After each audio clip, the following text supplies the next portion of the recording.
Check, check, check. Everybody? Yep, great. Well, thanks everybody for coming. Yeah, headphones on, Dave, already. Welcome to this session. We are going to take about an hour of your time, and really glad that you're here. And what we're going to do, though, is start. This is a higher ed session. My name is Tim Carter. I'm president of Second Nature. We run a network of higher education institutions, primarily in the U.S., but also in Mexico and Canada. We tried to flip this one a little bit to have our international partners here to talk about some of the models of higher education in these other countries. So, but before we got started with introductions, in true higher ed form, I have a little pop quiz for everybody. And maybe, do we have that wireless mic around? Okay, thanks, Hannah. What the title of this session is the 4 missions of higher education. And I want to see who can name one of the 4 missions.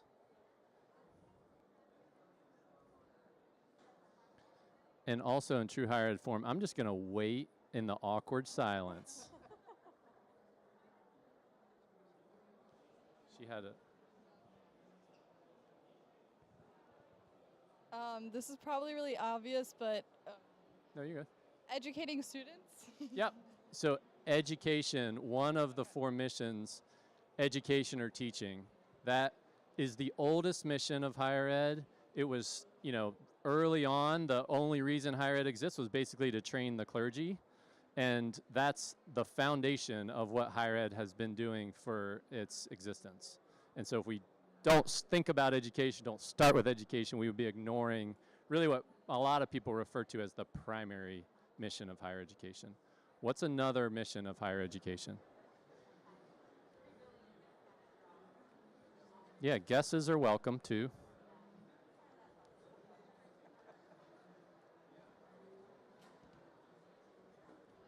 Technological innovation or something like that?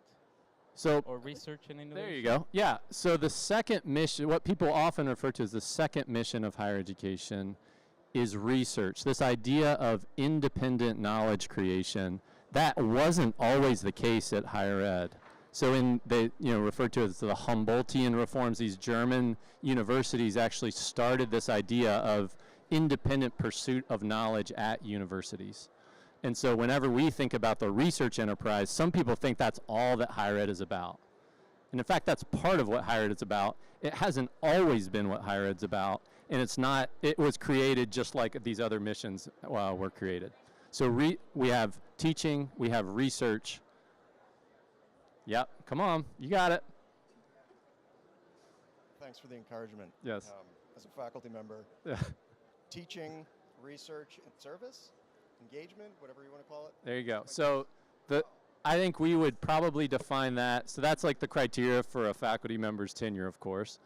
And the third mission, what often people refer to as social impact. So that idea actually didn't really exist within higher ed until the mid-20th century, when people really started to think about how could either tech transfer offices start to be created. So you created this knowledge in university. How do we actually apply that out in society? Or, hey, we've got a bunch of solutions to some social challenges that people have. How could we share that with the community or communities that we might interact with? So those are like the 3 common missions of higher education. What is starting to emerge now, and what we would argue is really critical for climate, is a 4th mission. And that 4th mission is really focused on co-creation. So those first 3 missions, teaching, research, and social impact, is all like either university-centric completely, or it's university, here, we're the university, we're here to help. Like kind of this like, we're here imposing our greatness on somebody else externally. Co-creation kind of takes the model, like where is the source of the need, where is the source of the kind of really expertise and knowledge, and that is jointly done in community and the university. So it's not just the university is the knowledge purveyor and the community needs to learn from the university, but in fact it's jointly done. And on issues of climate, we've had so many examples of where the university comes in and says, hey, so we tried to have people here who represent different types of positions within their universities. I'm going to kind of represent a little bit of the breadth of higher education in the US, but we also have Alon, who is a student at Ohio State University, also interned at the U.S. office at the World Bank. The U.S. office at the World Bank.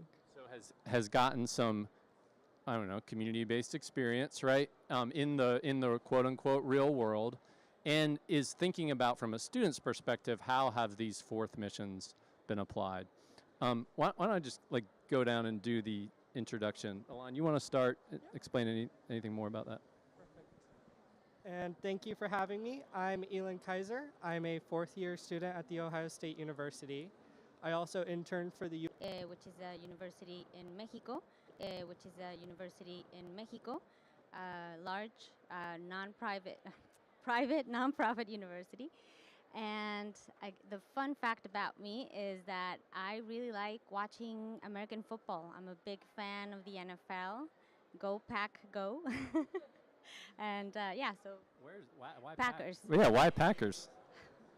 Okay, so really quick. I lived in El Paso, Texas when I was a kid, and everybody was a Dallas fan.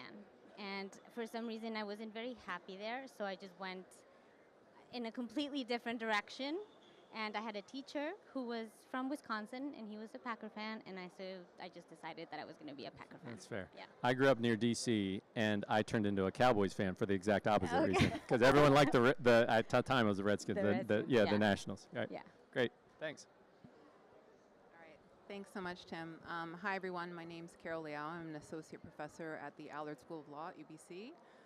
And I'm also the chair of the Canada Climate Law Initiative, which is a research center focused on advancing director knowledge in Canada on board obligations towards climate. And I am also a co-director at the UBC Center for Climate Justice, along with my co-director, Naomi Klein. Yes, that Naomi Klein. And fun fact about me, we concluded earlier, I'm lame and I have no hobbies, but I just came up with one. One thing you wouldn't know is that I used to be a New York M&A lawyer, and I have 3 daughters, age 16, 13, and 10, and they're very, very big women's soccer fans. Oh, nice. Is that good? Yeah, great. Great. Yes. All right, the hardest question done. Yes. Okay. And UBC, University of British Columbia. Yes, University of British Columbia, University of British Columbia, located in Vancouver, Canada. Right. So we have Ohio in the U.S., Tec de Monterrey in Monterrey, Mexico, and then a Canadian university model. So we're going to now explore a few questions first, and then you be thinking about questions you might have for this panel. We're happy to take that in the last half. So first, we just talked about the missions of the university. So in each of your cases, your institutions are slightly different. They're definitely different geographic contexts, different cultural contexts. How do you see these 4 missions manifesting around climate at your university? And maybe give a little description of some of the successes you've seen, or maybe even some of the emphasis. Like, is it more around research? Is it more around education? Is it more around community? Like, where does co-creation fit in? Just a little bit of reflection on that, I think, would be helpful. Carol, we can start with you. Okay. Well, just to give some context, so UBC, University of British Columbia, we are the 4th largest university in Canada. We're ranked 2nd. We pride ourselves on saying that we're a global university, though. But we're research intensive. And I think that the interesting part is that where we're situated, I think, kind of informs some of that desire for climate action, perhaps. We are, an international port city, gateway to Asia, a natural resource economy, the mining capital of the world, actually. A long history of colonialism and racism, and also situated on the traditional ancestral and unceded territories of the Musqueam First Nation. And so I think all of that kind of brings to light a lot of that need, I think, in terms of there to be some sort of position, I think, in climate.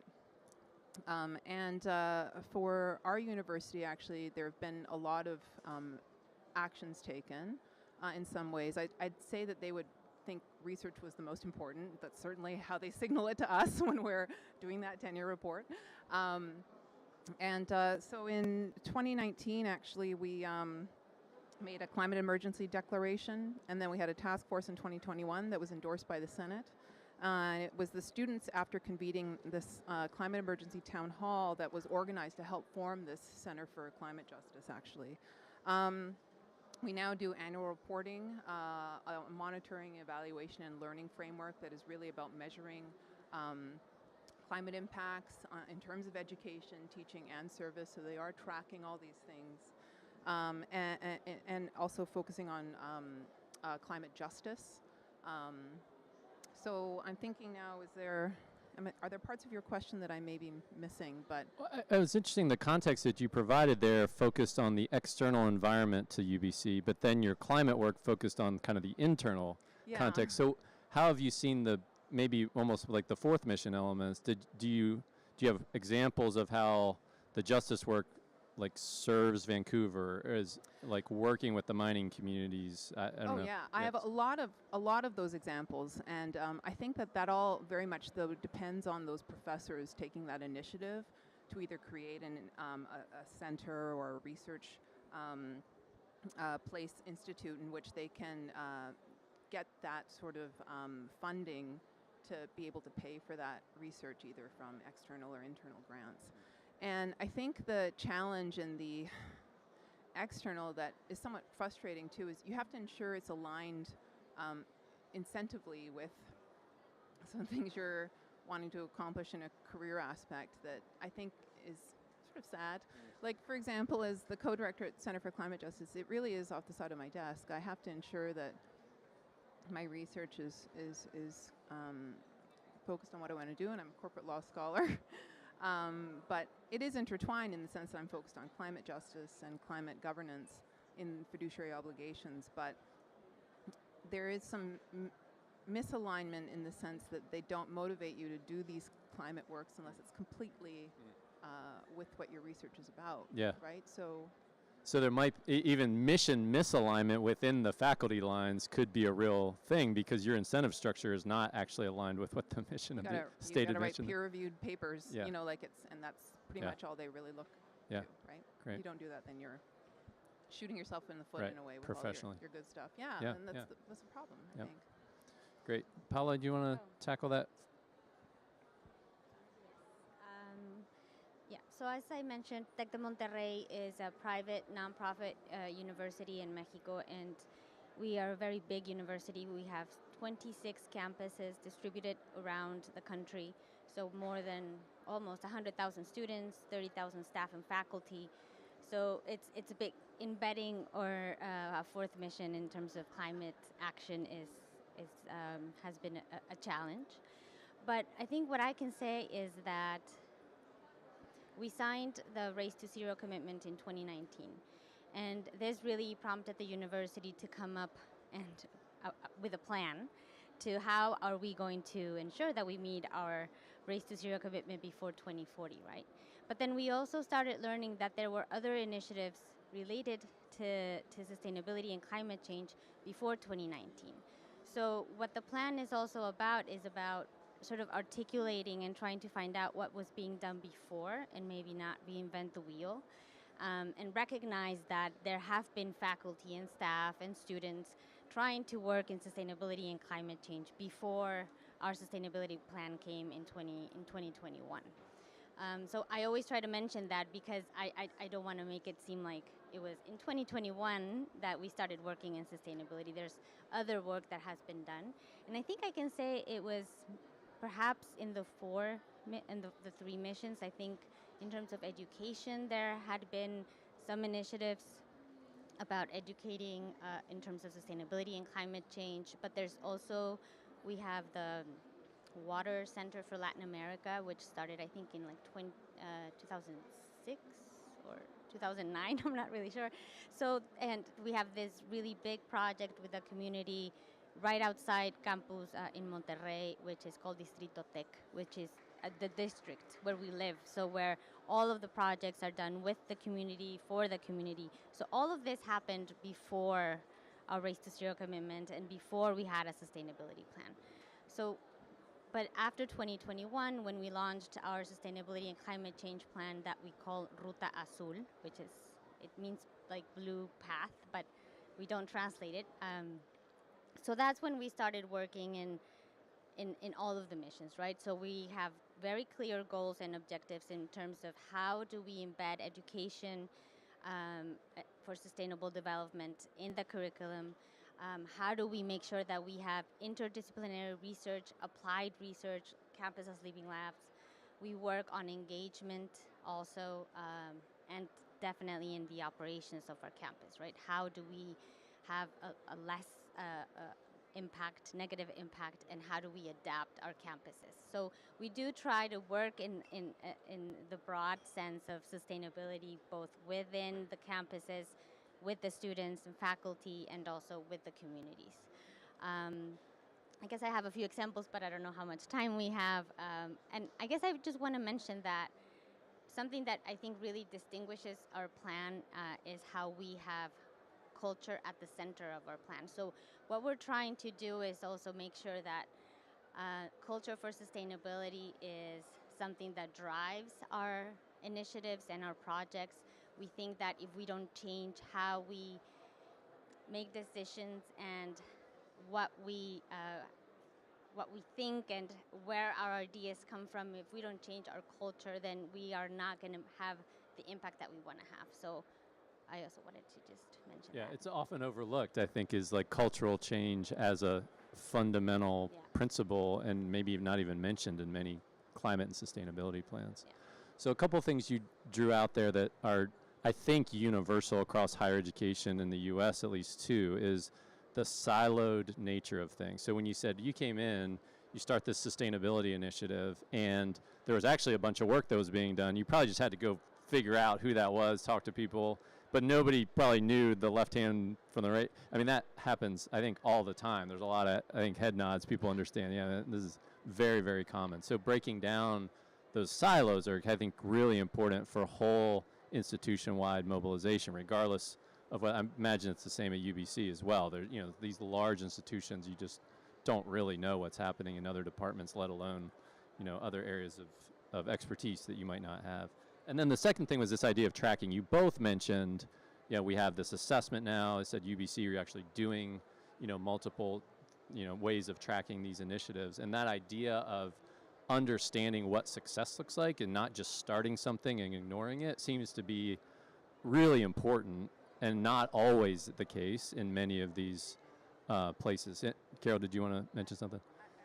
I will just say, I don't want to, there's immense challenges, I think, because it's useful that at UBC there is like someone tracking it, and there's a sustainability hub that's like kind of an umbrella for a lot of our orgs, although they don't oversee us, they're watching us and checking what we're doing. But the challenge with all these different centers and these different things is the word funding, right? Like it's just, it actually, someone's described it as kind of being like a drunken fits and starts, where these centers, sometimes they're surrounding one person that has all this energy and can do all these things and has committed kind of their work, brought in the funding, but then once they're done, you know, then it's gone. And so many of the grants and that, and this is on my mind as someone that's coming in as co-director, where my job is to find funding after year 5, and we're in year 4 now, where they don't want to pay for core infrastructure, right? Like it's more dog-eared for the particular output that's going to come out of that.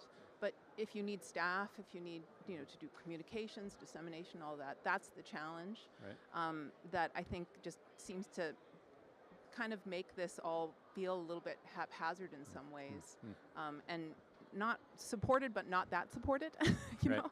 Yeah, and some of these are kind of in-house higher ed questions, but if you're a community member and you're wanting to work with your local university, maybe you see it, maybe you see that somewhat dysfunctional like relationship that like, everyone's siloed, no one knows what they're doing, and you might feel that. You might not have like a relationship over years and years because the grant ended or the person moved on or whatever. So it's just something I think for us as the higher ed sector to be mindful of, is the perception might be, man, you've got all this capacity, but hearing these stories of like, wow, internally it's really challenging just to get kind of your own understanding of what your own institution does, let alone then work with community members in a comprehensive and sustained way can be a difficulty. Alana, I guess I'd want to turn to you and just a different perspective of someone who is some ways like the client of higher ed is the student, you know?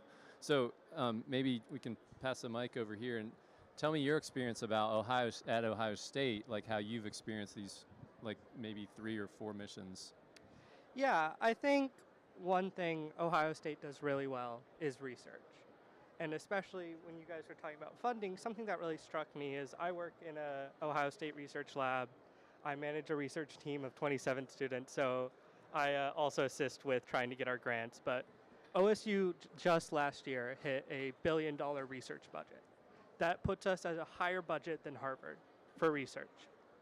And that Man, really shows. Shade on Harvard. Any Harvard people here? I don't know if Nice. they're here. I support. No one saw that. And I think that really shows. I'm from the political science department, so that's what I'm most knowledgeable on. And our poli-sci department produces really, really great novel research. But that's not what Ohio State excels the best in. What we excel best in is what we do with our community. We are a land-grant university, which means we exist to serve the state of Ohio. And you see that a lot within our agriculture school and our School of Environment and Natural Resources. Our soil sciences department provides at low cost to no cost testing for local farmers. They test the soil quality and they help to develop best practices. And that sort of getting that research that the school produces, that academia creates, to the communities that need it most, I think that's what Ohio State used to actually out there get people to care and get people to actually read them. And so that's something as a student that I'm really happy that the university has done, and I'm really happy that I've gotten to participate in that as a student. Nice. So this is kind of a U.S.-based model, this extension service. So maybe we all in the U.S. just assume that's a given, like we call it the Cooperative Extension Service, which was also established at the federal level. Do you guys have anything similar to that, where what Alon's describing is in the state of Ohio, for example, they have 66 counties, and in each county they have an Ohio State staff member who works for the Extension Service that helps farmers especially meet whatever questions they might have about how do I need to soil health, grow crops, whatever it might be. Do you guys have something similar? It's not, I guess it is a little bit similar. In Mexico, there's a law that as an undergraduate student, you have to do 480 hours of community service in order to get your degree. So and you have to sort of prove this to the federal government, right, before you graduate, or you won't get your degree. And so this has also, every university does it, I guess, in their own different way. But I think over the last year, what this universities and at Tec de Monterrey, we have tried to use this also as a means for students to contribute in a meaningful way. So not just do your 480 hours of community service, but there's also now, we call them Semanas Tec, like week Tec, I don't know, where students have like specific programs where they learn about sustainability or climate change or other things related to SDGs, and then they go out in a community and do some sort of project. And then they do this throughout their studies in order to get those 480 hours of service. So it's not the same thing, but right. we do have something that makes you, or that, makes the university go outside of the university. But an interesting model the same way. Like, so here's a different way in which higher ed in service of community, and the fact that you might now be able to apply it more specifically to the climate issues at those communities, and you start maybe with some knowledge transfer, and then ultimately that results in community-based climate projects because of the service requirement. Different model, but maybe still, using the university in a way that serves this fourth mission idea. Canada have anything? And is that your university requirement, or is that the federal law? Wow. Oh yeah, no, Canada is not doing that. I'm scratching my head trying to think. I mean, because as someone who ran 2 experiential learning programs, I mean, there are lots of course offerings within the university for students to be able to get that external experience, but it's kind of just built into their course selection. But otherwise, there's not, and within faculties, you can kind of require some form of student externship or something built into the degree. But otherwise, there's nothing federal, and definitely, and nothing provincial, and nothing, I think, university-wide. You could curate your degree as a student where you're not doing any of that, actually. So yeah, that's fascinating to me. Yeah, so maybe a lesson. Canada's yeah.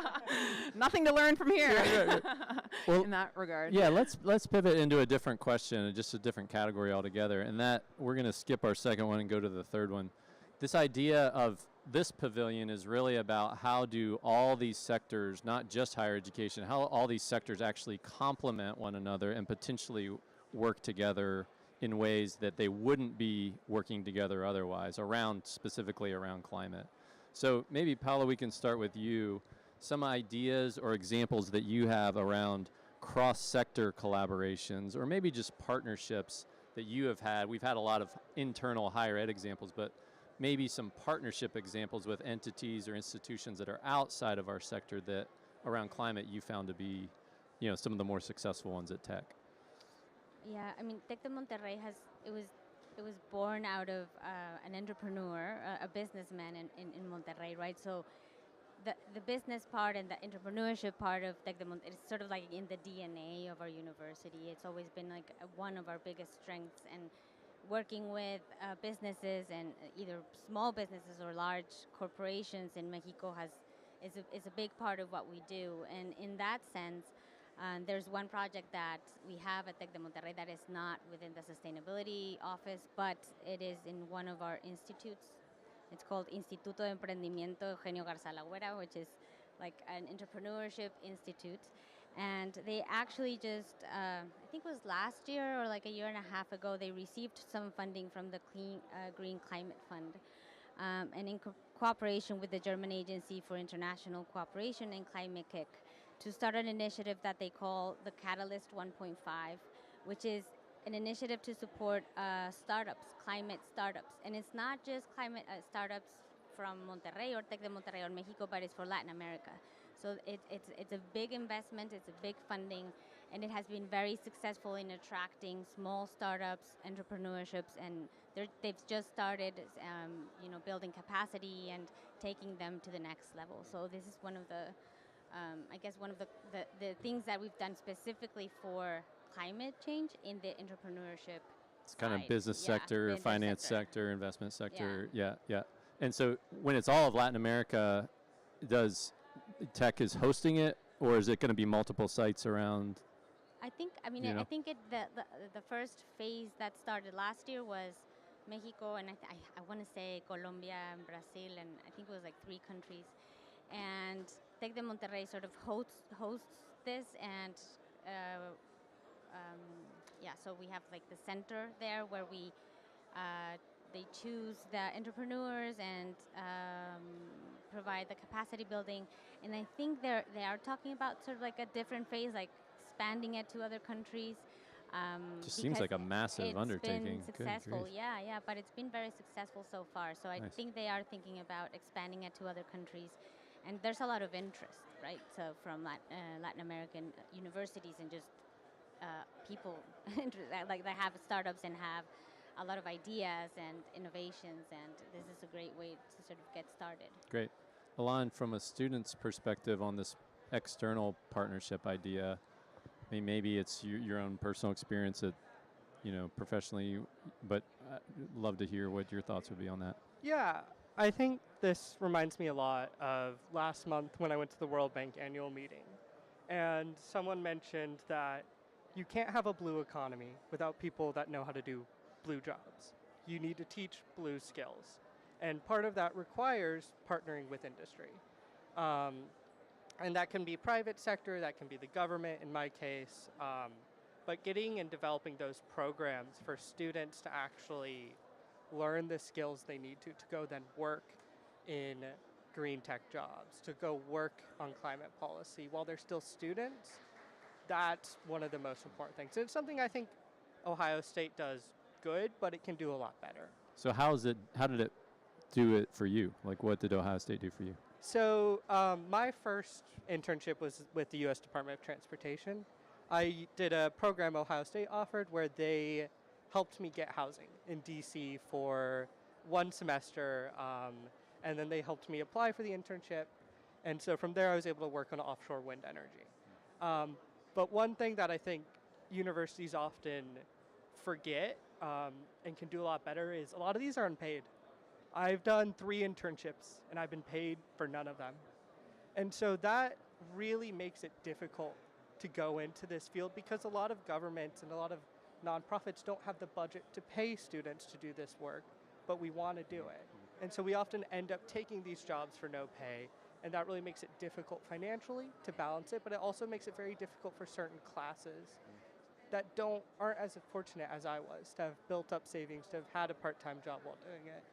And that kind of continues the same issues we see where, especially in international relations, that's a very closed-off realm. Only very wealthy individuals have historically had access to it. I don't know if you've ever heard the phrase, the US Department of State is white, male, and Yale. And that's very true. And it's not necessarily that it's all people from Yale, but it's people from very prestigious schools. And it's really hard to break into that field, especially when they don't pay you. And that's something where universities should develop funds to try and supplement and support students that want to go out and actually learn in the field and compete with these people who don't need to get paid. Yeah. So you've covered a couple of the Ivy Leagues so far. We'll get to the rest of them soon enough. So that's great. As a good example of maybe the university providing a relationship or a connection that you could have as a student that you wouldn't just intrinsically come to school with. But there's also a limitation on that because of this pay and equity question that you're talking about. Carol, external? Oh, I have so many. I have an opportunity to brag now. Yeah, do it.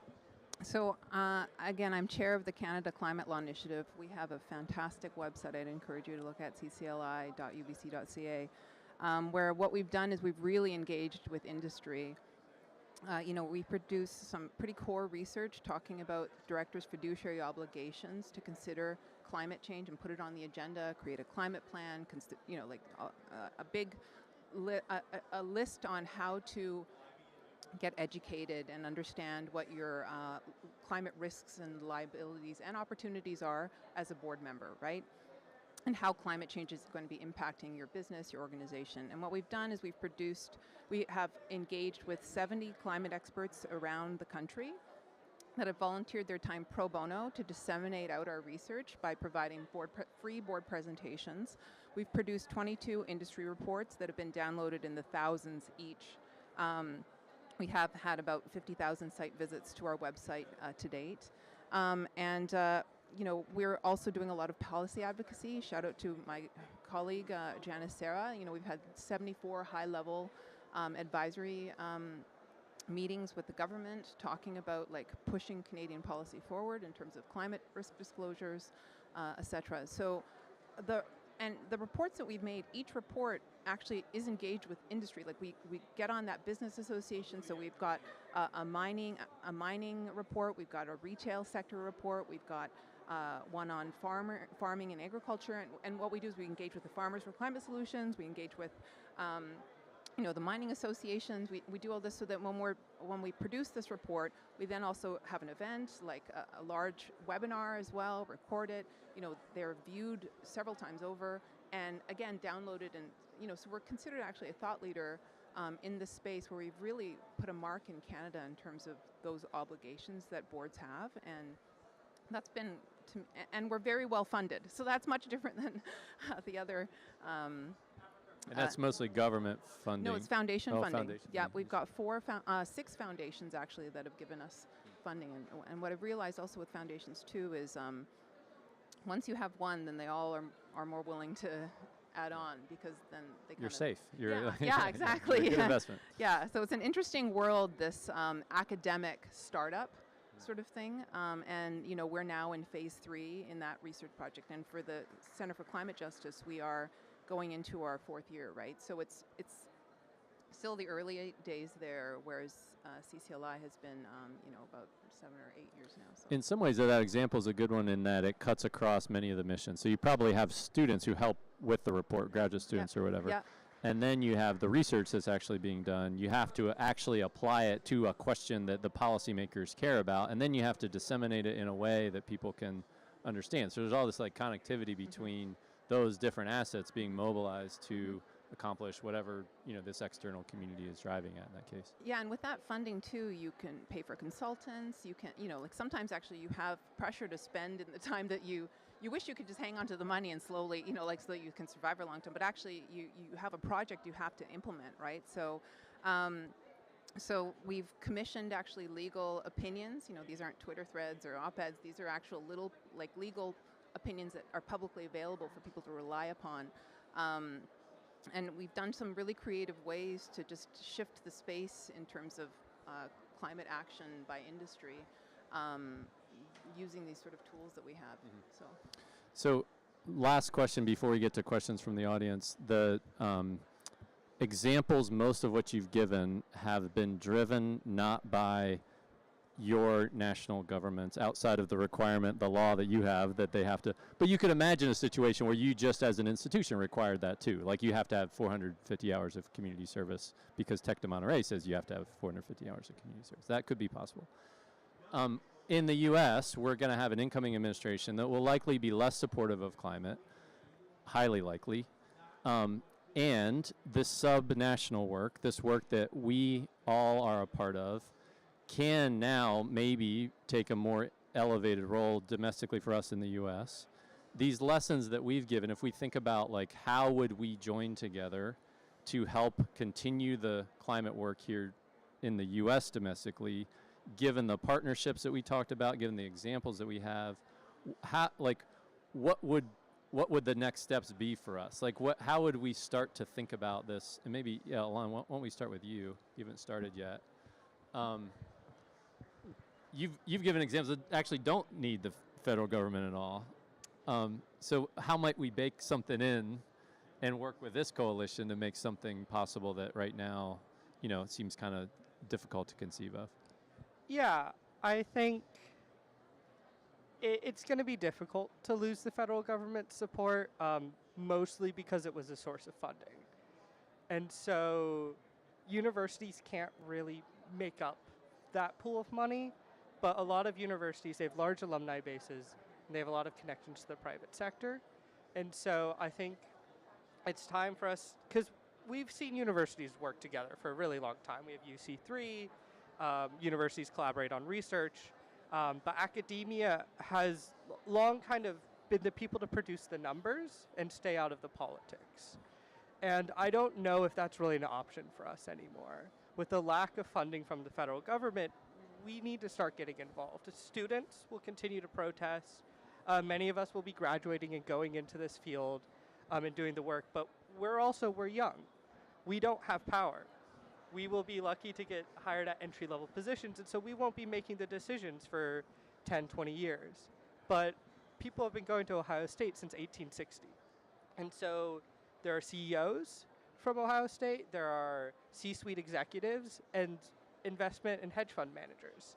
And so this is the time for universities to build coalitions beyond just academia to try and gather funding and try and disperse that amongst community projects, going back to OSU being a land grant institution, but also supporting startups that the universities might consider investing in. Many universities have large endowments that are investments, and so they can disperse that money as well. But that's kind of where I at least think the largest need is going to be, is to make up for that source of funding. And universities don't have that money, but they have the relationships and they have the connections to get it. A lot of the examples you gave earlier were around, not necessarily money things. It was like other types of resources that the universities have. Any dig on Princeton or, Brown that you want to make before you pass the mic? All I have to say is I've seen their tuition costs. Okay. So if you can afford to go there, you can afford to invest a little. Good. Same question. Yeah, this kind of last before we get to audience. Okay. I guess from my perspective in Mexico, I think what we always say as universities, that I think we have a very clear role in society as well, right?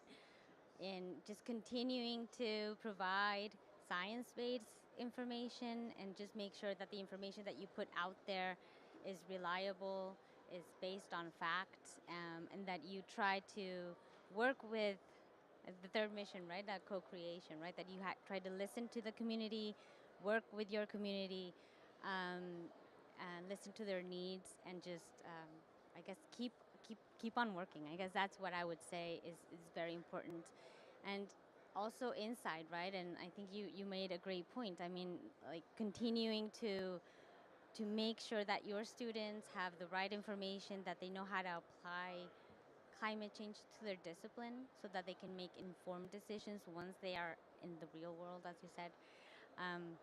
And I think that's what we can do. And in Tec de Monterrey, something that we're doing because we have learned so much from the networks that we participate in, like in UC3, that we're starting a network of Mexican universities for climate action, both public and private.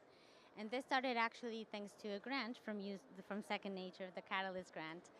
And this is just university, so we're not talking to the government right now or looking to have like a connection straight with the government, but just as universities, so that we can just say, as Mexican universities, public and private from all over the country, we are concerned about the climate emergency. We know we have an important role to play. People in the community and in society trust us as universities, so we know that with that trust, we can go and continue to do the work, right? So just starting from there, I think. That's great. So I know, as someone who did live in New York, what Americans think of Canada, which is not much. So I'll give you, just to let you know, actually, we're almost copycatting what's happening in the States in a more mini version, where right now our conservative party is likely, if we had an election right now, would be a majority government with 20 plus points. In BC, we just had an election that a climate denier premier candidate almost won, and so now I get to wear my Center for Climate Justice hat and talk about kind of this rising fascism that we're seeing around the world. And thank you, U.S., for leading the charge on that. Is that this era of misinformation and disinformation is really kind of forcing, I think, us educators, particularly in these universities, these large universities, to really try and mobilize and ensure that we are combating that. Feelings don't care about your facts. Hurricanes, Fires, and the Age of Conspiracy is an event that we're doing next week with Naomi Klein. We've got over 900 registrants already online to talk about this very interconnected issue in terms of our ability to be able to pursue climate action. And I think the challenges too with this rising fascism is that when you think about climate justice, so much of that is about the disproportionate impacts that climate is having on, there's gendered impacts, racial disparities. It's absolutely disproportionate to the global south, as we see here in COP, this live discussion on that. And the most marginalized and vulnerable are the communities that are actually now going to be even more vulnerable given these governments that are in place that are really threatening livelihoods. And so, if anything, hopefully this can shock us all into ensuring that we make sure we have the facts, and that we pursue that. I mean, absolutely, the educational institutions, this climate action is absolutely, right? Like, I think that's why we need to kind of provide that infrastructure within these institutions so that we aren't doing this drunken fits and starts and grasping that, but prioritize to be able to do that, Yeah. I think. That's great. That's great. Thanks, Carol. Let's take a few minutes. I think we have 13 minutes for questions, according to my clock, Hannah. What questions y'all have? Yeah. Hannah's got a mic. Hi, I'm Isabel. I'm also part of Ohio State University. I just had a question regarding, like, at Ohio State, like, there's a lot of students that are very motivated to do climate action, but like, university administration is not always as motivated. So I was just wondering if you guys had any insight of how students can motivate like university administration to be able to have that same like passion for climate action and approve all of the projects that students want to put forward. I have one answer to that, and then I'll pass it along. So we run this network that's been around for about 15 years, and many of the campuses, that what it is a president or chancellor signs this commitment to achieve institutional carbon neutrality. Many of the campuses that had the president sign the commitment is because the students said, if you take climate action seriously, you need to sign this thing. And recently, Emory University, same thing happened. Graduate students at Emory said, you're not taking this issue seriously enough. Here's the things you should do. And the university administration was like, okay, I guess we'll do that, you know? And it wasn't like, well, we love to do that. It was a bit of kicking and screaming, but the students hold the power. I mean, that is, you said you didn't have, like, you have serious power at universities, and I don't think you should underestimate that. It's a matter of organizing and coalescing around these topics that really can actually push the needle in ways that you might not expect. Sorry, I talked so much, but I was just emphatically nodding because absolutely agree. I don't think students realize it, but you guys are the future, and the amount of power you hold as current students, but also future alumni that they're looking for donations from. You know, like if you think about some of the student movements, you know, in the past, like how it has totally mobilized and, you know, like changed in terms of social movements, it's absolutely critical. And I can also say, for the Center for Climate Justice, I don't remember if I said this in the beginning, but it was due to a student climate strike that this got created. You know, like there were 4,000, 5,000 students mobilized at UBC and demanded climate action. So never underestimate the power of your voice and the value you're going to bring into society with the knowledge that you're having now, because there are generations above you that didn't have any of this education, like none at all.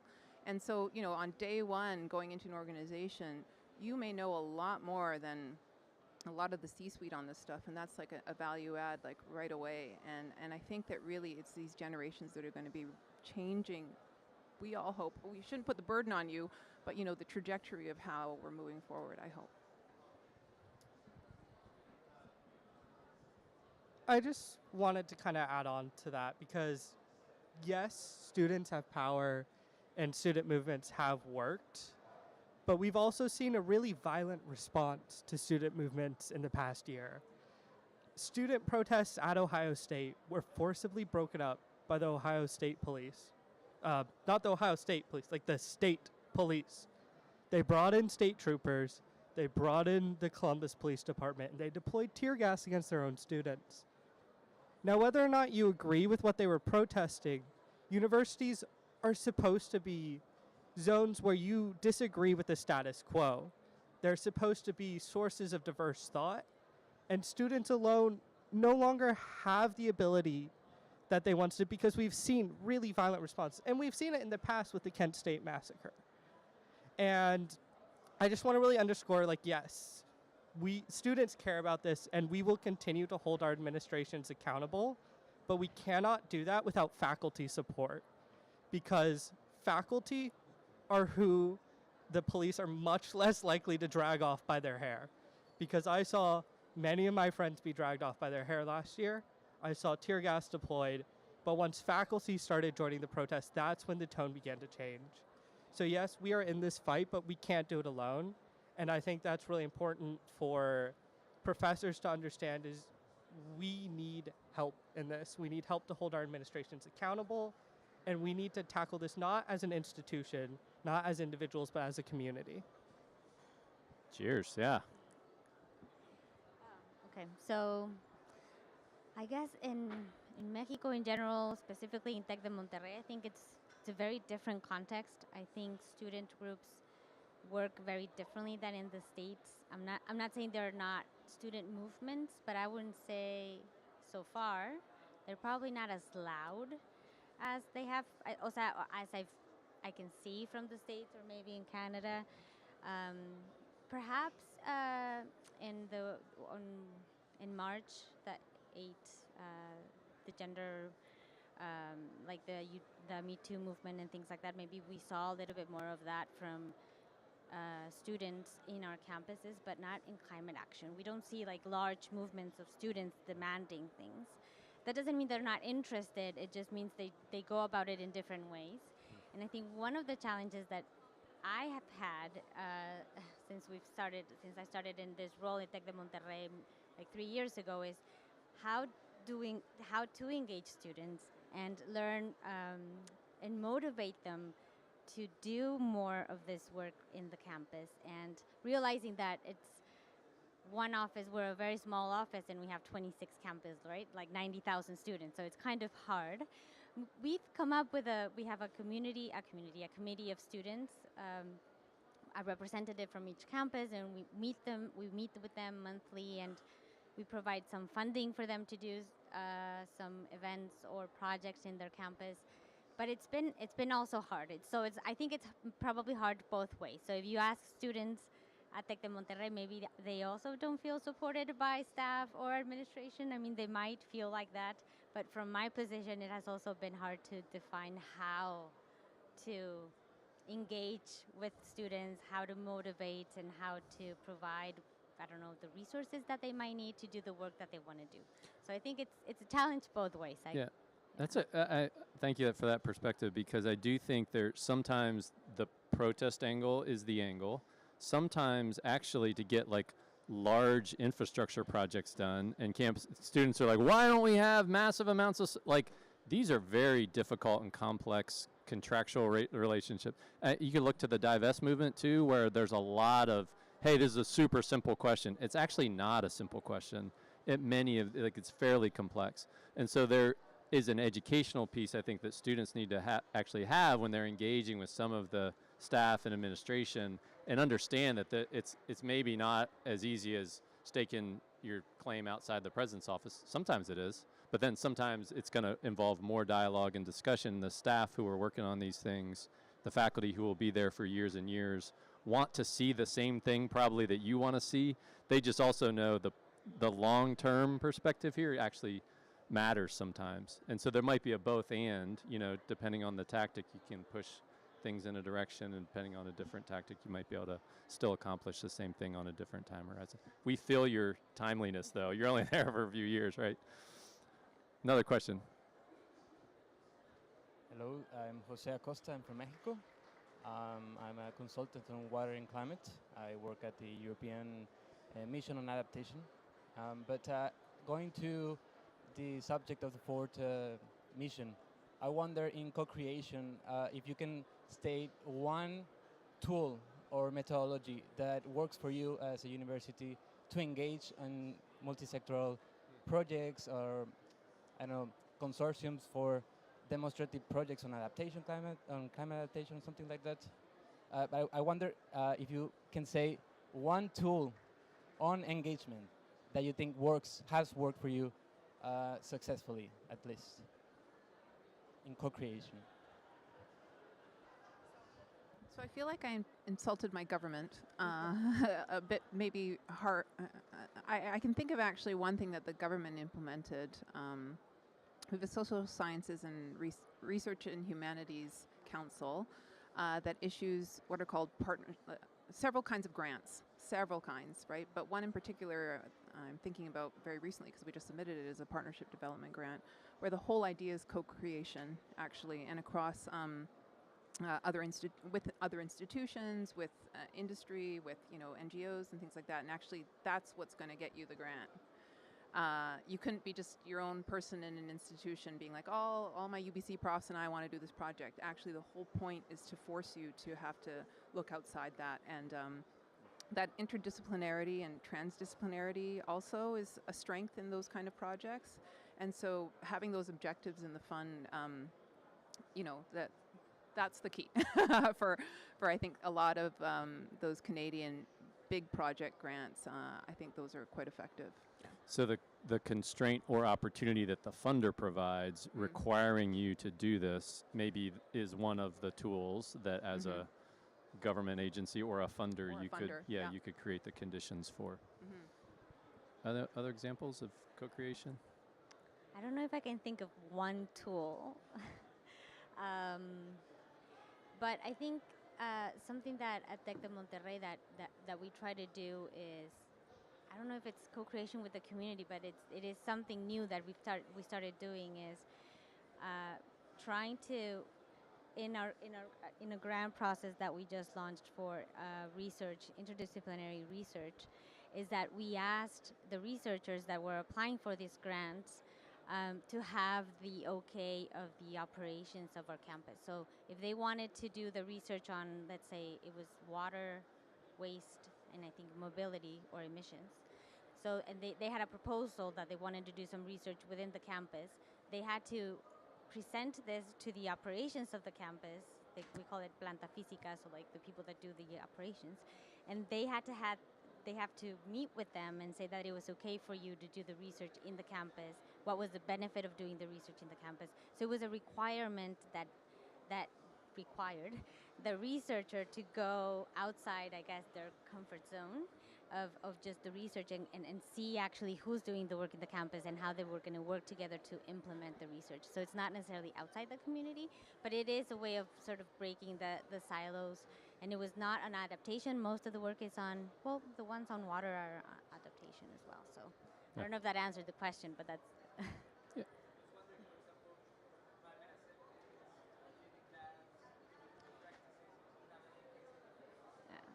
Yeah, I mean, Living Labs. I guess I guess my answer was more in Living Labs than for now. Yeah. but even on the, the way that you engage with the community, I know some really practical ways. I don't call them tools or not, but they're, don't hold the meetings in the middle of the day on a weekday when people are at work. Like, do it in the evenings. Pay people actually for their time to come up to the community meeting, because unless you're devaluing their time, then you're expecting them to be a contributor without actually compensating them when it's your job as the faculty member to do this type of research. So there's like super practical implications of taking the community voice seriously and then implementing those types of co-created projects. Maybe, do we have time for one more question? No? Okay. Well, thanks everybody. We really appreciate it. Hopefully this is helpful to give us some perspective on how we're thinking about the 4 missions. So appreciate your time.